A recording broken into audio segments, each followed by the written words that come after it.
madalong langit. Basta na ka magpauway. Di ka po rin magkakasalan ng mga kasakit.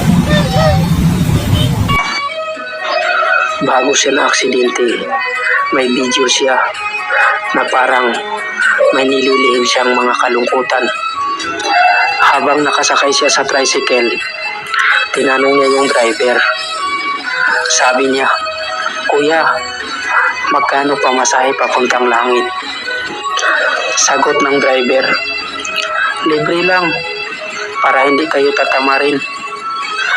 Dito na siya sumagot na pabirong iyak. Sabi niya, "Gusto ko na magpahinga. Napapagod na ako sa aking mga kabiguan." Ibig sabihin ng kasakit. Siguro nga, kahit nakita natin na masaya siya, may nililihim din siyang mga problema. Ang ngiti sa ating mga mukha ay natatakpan ang mga tinatago nating mga problema.